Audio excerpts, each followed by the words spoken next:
नमस्कार, मैं हूं रंजीत झा और आप देख रहे हैं दी समाचार एक्सप्रेस। बिहार विधानसभा चुनाव के नतीजों पर चल रहे घमासान के बीच सुप्रीम कोर्ट के जस्टिस का सब्र का बांध टूटा है। उन्होंने यहां तक कह दिया कि अब तमाम संवैधानिक संस्थाएं ध्वस्त हो गई हैं, कुछ नहीं बचा है, बोगस अधिकारी काम करने लगे हैं। वहीं दूसरी ओर हाईकोर्ट के जज ने जब बेबसी दिखाई और सुप्रीम कोर्ट के सम्मान के नाम पर अपने हाथ खड़े किए, तो फिर से सुप्रीम कोर्ट में वही बड़ा केस जा पहुंचा है जिसके तह में पूरे बिहार विधानसभा चुनाव के रिजल्ट विवादों में घिर चुका है। जी हां, SIR का मसला। साउथ के 2 राज्यों ने सीधे तौर पर बॉयकॉट कर दिया है SIR का। BLO ने सड़कों पर उतरकर प्रदर्शन करना शुरू कर दिया है। पूरा मामला हम सिलसिलेवार ढंग से आपके सामने रखने जा रहे हैं। आप जानते हैं, फेज 2 में 12 राज्यों को CEC ज्ञानेश कुमार ने अपनी पसंद से सेलेक्ट किया या फिर अपने आका के कहने पर सेलेक्ट कर लिया, और उसमें केरल जैसा राज्य भी शामिल किया गया जहां पर आगे लोकल बॉडीज इलेक्शन है। और ऐसे में उसके खिलाफ पहले CEC के सामने गुहार लगाई गई थी, लेकिन वो नहीं माने और उन्होंने SIR की घोषणा की। पैरेलल में महाराष्ट्र को छोड़ दिया, वहां भी लोकल बॉडीज इलेक्शन होने वाले हैं, लेकिन केरला को तनिक भी रियायत नहीं दी गई। मामला हाई कोर्ट गया। हाई कोर्ट में जस्टिस VG अरुण इस केस की सुनवाई कर रहे थे। उन्होंने अपने हाथ खड़े कर दिए, अपनी बेबसी जाहिर कर दी कि मैं सुप्रीम कोर्ट का सम्मान करता हूं, और वहां जो भावी CJI हैं वो तो महीनों से SIR का केस लटकाए बैठे हैं। तो जब तक वो कोई निर्णय नहीं कर देंगे तो मेरे निर्णय कर देने से ही क्या होगा। सुप्रीम कोर्ट हमारे फैसले को साइड भी कर सकता है, और इसके कारण केरला सरकार के पास क्या विकल्प बचा, वहां के राजनीतिक दलों के पास क्या विकल्प बचा। उन लोगों ने चुनाव आयोग का बॉयकॉट कर दिया है, उनके निर्णय का बॉयकॉट कर दिया है, मामला सुप्रीम कोर्ट भेज दिया है। जस्टिस VG अरुण ने क्या कहा है, सबसे पहले वो समझ लीजिए। इससे यह आपको जानकारी मिलेगी कि केरल में हाईकोर्ट भी कितना बेबस हो चला है सुप्रीम कोर्ट के एक फैसले पेंडिंग रहने के कारण। जज ने सुप्रीम कोर्ट जाने को इसलिए कहा क्योंकि केरल हाईकोर्ट ने माना कि इस मामले में पहले से ही सुप्रीम कोर्ट में समान प्रकृति के मामले लंबित हैं। जस्टिस VG अरुण ने तर्क दिया कि न्यायिक अनुशासन, जुडिशियल डिसिप्लिन और आपसी सम्मान कमेटी के सिद्धांतों के तहत हाईकोर्ट को इस मामले में हस्तक्षेप नहीं करना चाहिए जब तक कि सुप्रीम कोर्ट ने इस मुद्दे पर कोई अंतिम निर्णय नहीं ले लिया हो। फिर वो आगे कहते हैं, विशेष रूप से हाईकोर्ट ने यह देखा है कि अन्य राज्य जैसे बिहार, तमिलनाडु और पश्चिम बंगाल में भी SIR से संबंधित याचिकाएं सुप्रीम कोर्ट में ऑलरेडी विचाराधीन हैं। इसलिए इस तरह के मामले में हाईकोर्ट का निर्णय देना उचित नहीं होगा, क्योंकि यह सुप्रीम कोर्ट के अधिकार क्षेत्र और निर्णय प्रक्रिया में हस्तक्षेप हो सकता है। जज ने सुझाव दिया कि राज्य सरकार को सुप्रीम कोर्ट में अपनी याचिका दायर करनी चाहिए या सुप्रीम कोर्ट के निर्णय के आधार पर आगे बढ़ना चाहिए।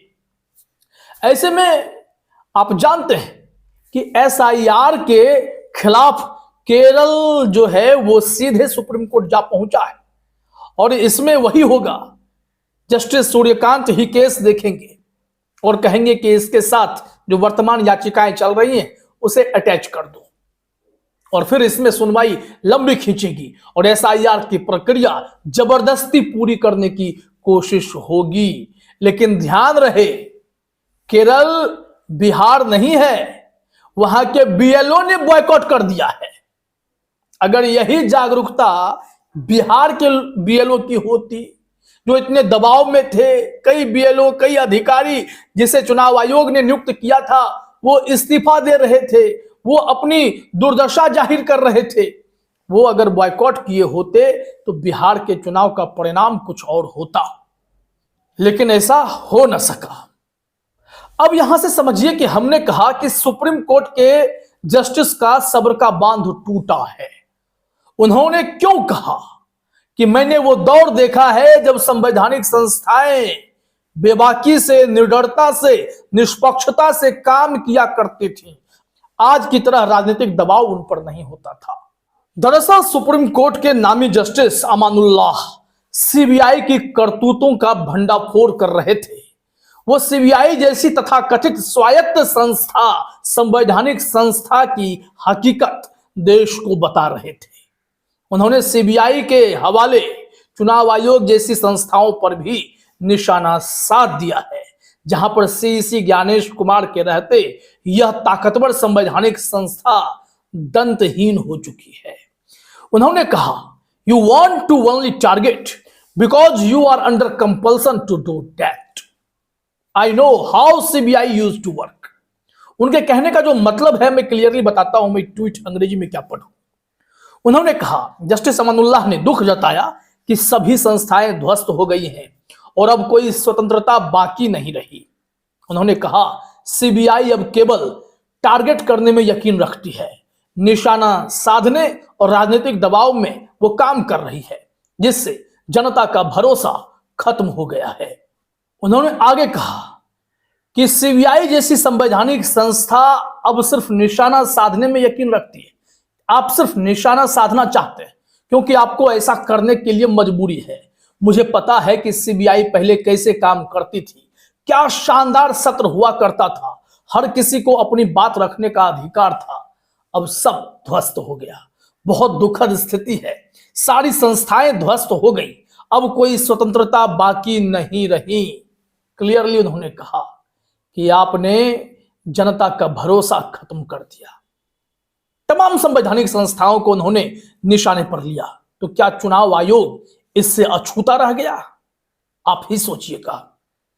उन्होंने और भी बेबाकी से कहा कि जो इन संवैधानिक संस्थाओं में अफसर बैठ रहे हैं, चाहे जूनियर हो, सीनियर हो, वो अधिकारी अब बोगस हैं, इनकॉम्पिटेंट हैं, अयोग्य हैं। उन्हें तो बस अपने आका के इशारे पर काम करना होता है। दरअसल जस्टिस अमानुल्लाह बिमल नेगी केस में सीबीआई की भूमिका पर सवाल खड़े कर रहे थे। सीबीआई ने जिस तरीके से पूरे प्रकरण को तैयार किया, उससे जस्टिस अमानुल्लाह खफा थे। जस्टिस अमानुल्लाह ने यहां तक कहा कि आपसे बेहतर तो एक सामान्य जिला पुलिस काम करती है। आप लोगों ने अधूरी क्लोजर रिपोर्ट दाखिल की और जिस हिसाब से आपने पूरे केस की दिशा बढ़ाई है, वो सब बोगस है। आपके ऑफिसर ही बोगस हैं। फिर उन्होंने कहा कि आप जांच आगे बढ़ाइए, लेकिन इस वक्त देशराज जो इस मामले में आरोपित बने होंगे उन्हें जमानत भी दे दी। इस तरीके के बोल्ड फैसले से ही संवैधानिक संस्थाओं की अकड़ टूटेगी, सत्ताधीशों की कमर टूटेगी, जब सुप्रीम कोर्ट बेबाक और निष्पक्ष होगा। जिस हिसाब से जस्टिस अमानुल्लाह ने अपने तेवर दिखाए हैं, ठीक वही तेवर होने वाले सीजेआई जस्टिस सूर्यकांत अगर दिखा दें, एसआईआर की प्रक्रिया पर सवाल उठ रहे हैं, उसमें कोई लगाम खींच दे, न सिर्फ चुनाव आयोग का घमंड टूटेगा, बल्कि मोदी शाह की जोड़ी के भी होश ठिकाने लग जाएंगे। लेकिन बस जरूरत है साहस की और निष्पक्षता की। केरला ने बिगुल फूंक दिया है, तमिलनाडु ने बिगुल फूंक दिया है। बीएलओ सड़कों पर उतरकर बॉयकॉट करने लगे हैं और मामला हाईकोर्ट की बेबसी के बाद सुप्रीम कोर्ट जा पहुंचा है। तो देखिए आगे होता क्या है। फिलहाल इस वीडियो में इतना ही। आप तमाम साथियों का हमसे जुड़ने के लिए बहुत बहुत धन्यवाद।